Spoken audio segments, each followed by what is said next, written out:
if you were to take or destroy the eggs of a sea turtle, now I said the eggs, not the hatchlings, that's also a penalty, but the eggs. The criminal penalties are severe, up to a $100,000 fine and a year in prison. Now why? Republican Senator Steve Daines of Montana is about to demonstrate that he doesn't actually know why. Why do we have laws in place that protect the eggs of a sea turtle or the eggs of eagles? Because when you destroy an egg, you're killing a preborn baby sea turtle or a preborn baby eagle. Yet when it comes to a preborn human baby, rather than a sea turtle, that baby will be stripped of all protections in all 50 states under the Democrats' bill they'll be voting on tomorrow. My favorite part of that video is that he said something so incredibly moronic, but really thought to himself, nailed it. I got a prop and everything, nailed it, totally nailed it. Few things that we should keep in mind. First of all, humans are a little different from sea turtles. Humans are also a little different from endangered species, which is why there are certain penalties and fines for destroying sea turtle or bald eagle eggs. But I'm sure he either knew that and decided to be deceitful in his argument there, or is just so incredibly ignorant that he had no idea.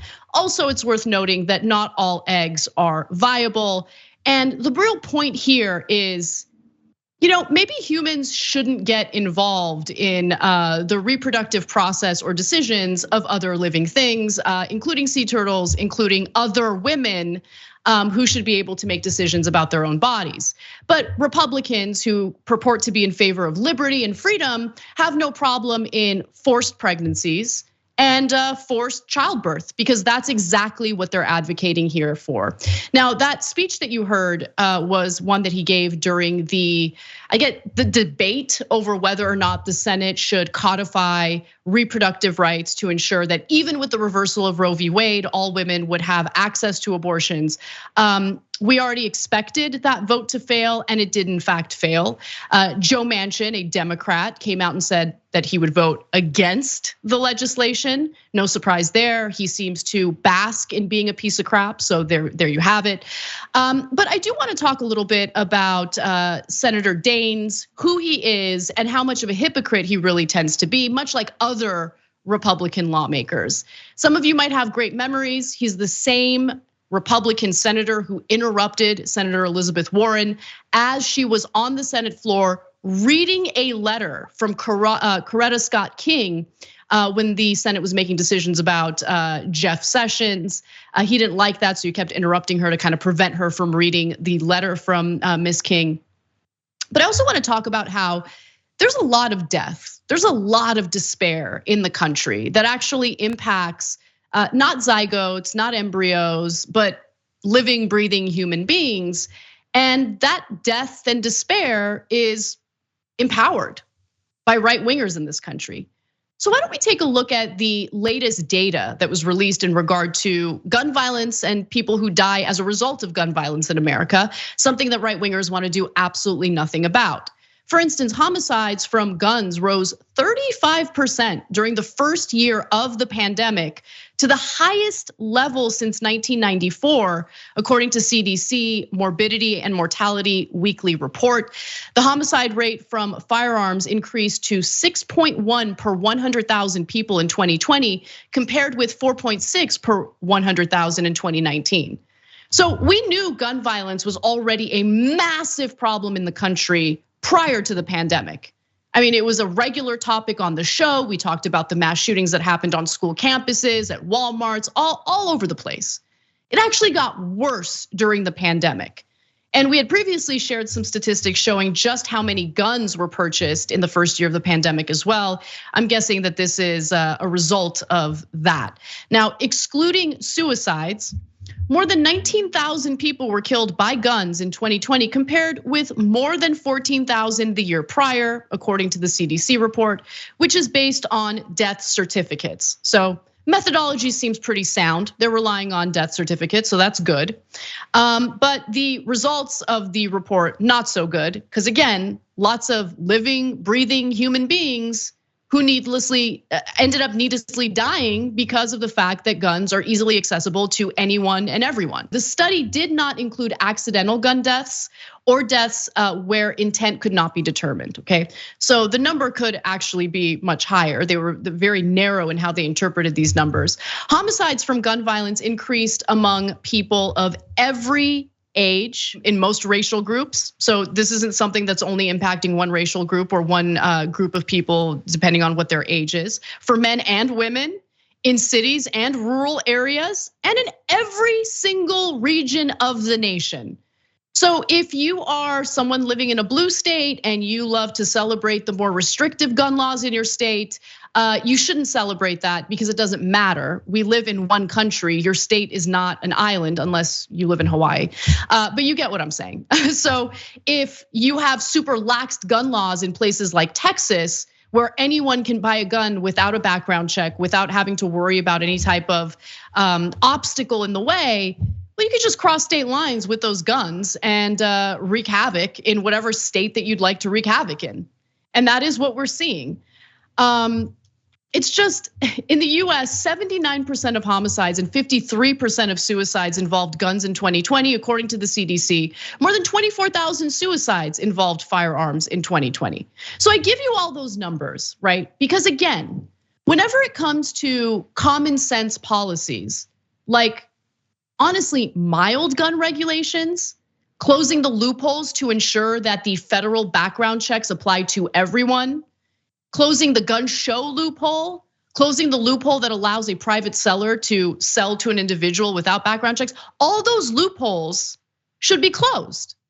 Is it gonna impact law-abiding citizens who wanna get their hands on a gun for hunting or whatever hobby they have?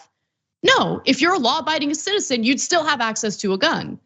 But the point of a federal background check, one in which loopholes do not apply, it's all about ensuring that bad guys don't get their hands on lethal weapons like guns. It's very simple. And guess what? That is the type of simple legislation that Senator Daines not in favor of. In fact, he was asked about this during his re-election campaign. Let's hear what he had to say. The Second Amendment is very clear. The right of the people to keep and bear arms shall not be infringed. The NRA has endorsed me and gave me an A+ rating. And as we have studied this issue, the conclusion is guns are not the problem. More gun control would not have prevented many of these tragedies we see across our country. This is an issue fundamentally of violence, of mental health. The Second Amendment is not about hunting. It's about liberty. It's about freedom. Ensuring that every individual, regardless of their criminal background, can get their hands on a lethal weapon like a gun is all about liberty. It's all about freedom. I mean, who cares about the liberties and the freedoms of women in this country? Who cares about that? But when it comes to something that has proven to be a huge problem in terms of violence, in terms of taking lives prematurely, doesn't want to do a damn thing about it. He mentioned how this isn't a gun problem. This is a mental health problem, everyone. It's a mental health problem. But if he genuinely thought that it was a mental health problem, shouldn't his record prove that? Shouldn't his record demonstrate that he cares about human lives so much, and he really genuinely does believe that gun violence is the result of mental health issues? So his record should absolutely show that he has fought by sponsoring legislation to fund healthcare in America. His record should show that he's really going out of his way to ensure that we're properly handling this mental health crisis. But his record doesn't show that, of course, because he's a Republican, he's a liar, and he doesn't actually care about human lives at all. As I've said a billion times on this show, I'll repeat it again. This is not about life and death. This is about control. This is about political brownie points from right-wing evangelicals who, by the way, prior to Roe v. Wade, were actually pretty split on reproductive rights. They were not fired up about abortion. They didn't want to strip a woman of her right to choose. But a right-wing evangelical named Paul Weyrich realized, we need an issue, something that the right wing can make its own in order to accumulate power. And guess what? That strategy was first implemented by Nixon in his presidential campaign. And he, managed to get right-wing voters, religious right-wing voters, to back him after he started running on an anti-choice message. But the person who really succeeded with that message was, of course, Ronald Reagan. It's all about political power. So let's go back to Daines's record, because I'm curious, what does his record show in regard to healthcare? Because healthcare, by the way, is important to keep people alive in general. But healthcare is also important if you genuinely think that gun violence in the country is a mental health issue, and that we can solve it by getting people mental health treatment, ensuring that people who need prescription drugs for their mental health issue, can get their hands on those drugs without astronomical prices or other obstacles that stand in the way. Let's look at his record. 2013, Daines voted for a total repeal of the Affordable Care Act. Daines voted for HR 45, an act to repeal the Patient Protection and Affordable Care Act and health care related provisions in the Healthcare and Education Reconciliation Act of 2010. Fun, okay, great. So essentially take what was originally a Republican healthcare plan from Mitt Romney in his state of Massachusetts. Take that and all of a sudden be against it because a Democrat is the one who is trying to push it through. As Democrat is the one who succeeded in getting it passed. And so repealing it would mean less people would be covered in America. That means less people would have access to mental health treatment, less access to affordable pharmaceutical drugs for their mental health concerns. But he wasn't done. In 2015, Daines voted to repeal most of the Affordable Care Act. Daines voted for legislation that gutted the Affordable Care Act by eliminating the insurance exchanges and subsidies and repealing the Medicaid expansion accepted by 30 states, including Nevada. The Medicaid expansion ensured that the poorest people in these states had coverage. That's what the Medicaid expansion component of the Affordable Care Act did. A lot of red states didn't like it. A lot of red states with their right-wing politicians did not want to expand Medicaid, which would cost them nothing, okay? It was the federal government subsidizing the expansion of Medicaid in their states to make sure poor people who don't have health care are properly covered. That's what the Medicaid expansion component of the Affordable Care Act was. You know what that does? That keeps people alive. That keeps people healthy. But Senator Daines, he ain't about that unless he gets to regulate what a woman can and can't do with her uterus. That's when it matters to him. Let me give you more. 2017, he was real active in 2017. Daines voted for the fiscal year 2018 budget resolution, which included $473 billion in cuts to Medicare over 10 years. If you cut Medicare, what do you think happens? People don't get the coverage they need to do what? To stay alive. Yeah, Mr. Sea Turtle guy. Maybe consider that.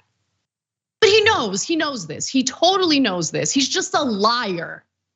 Let me give you more. 2017 again, Daines voted for the fiscal year 2018 budget resolution, which cut funding for non-Medicare health programs, most notably Medicaid, by $1.3 trillion, a 20% cut over the course of 10 years, increasing to a 29.3% cut by 2027. So that's who that guy is. And just in case, I need to remind you guys of what that would all mean. If he actually succeeded along with the other Republican authoritarians in getting these bills passed, what would it mean? It would mean that protections for 425,900 Montanans with pre-existing conditions, they would lose those protections if they buy their coverage on their own. Improvements to Medicare, including reduced costs for prescription drugs. That's what the Affordable Care Act would do, or does. They would repeal that. He was against allowing kids to stay on their parents' insurance until the age of 26. He was against the ban on annual and lifetime limits on what you pay for health insurance. He was against the ban on insurance discrimination against women, which isn't that surprising, to be quite honest with you. He was against the limit on out-of-pocket costs for Americans on healthcare. He was also against, as you know, based on multiple votes, Medicaid expansion currently covering roughly 85,000 Montanans. So it turns out for Senator Daines, lives don't matter at all, not even a little bit. What matters to Daines is controlling people, controlling women, taking their freedom away, taking their autonomy away. I mean, the guy compared us to freaking sea turtles and bald eagles. He's a clown. He's a joke. And the only thing that frustrates me is that he's winning along with all of the other right-wing authoritarians in the country. Finally, from 2007 to 2020, Daines has received $110,000 in contributions from pharmaceutical companies. I just give you that last piece of news because lives apparently matter, kind of, unless he's looking out for his campaign coffers. Unless he needs to bow down to the pharmaceutical companies and to the private health insurance companies. That will always take priority over human lives, always. It's incredibly frustrating. These people are complete and utter liars. They refuse to do anything that would solve unnecessary deaths of actual viable, living, breathing human beings in this country. And then they turn around and they pretend as though they're the self-righteous ones. They pretend as though they're the ones who are looking out for unborn fetuses. Okay, don't buy it for a second. It's all about control. And it's sick that this is happening in this country. But it's what you have when one party is super organized, they have a strategy in place, they're willing to take decades to get what they want. And then the other party, the opposition party, really has no plan at all. It's infuriating. Thanks for watching The Young Turks, really appreciate it. Another way to show support is through YouTube memberships. You'll get to interact with us more. There's live chat emojis, badges. You've got emojis of me, Anna, John, JR. So those are super fun. But you also get playback of our exclusive member-only shows and specials right after they air. So all of that, all you gotta do is click that join button right underneath the video. Thank you.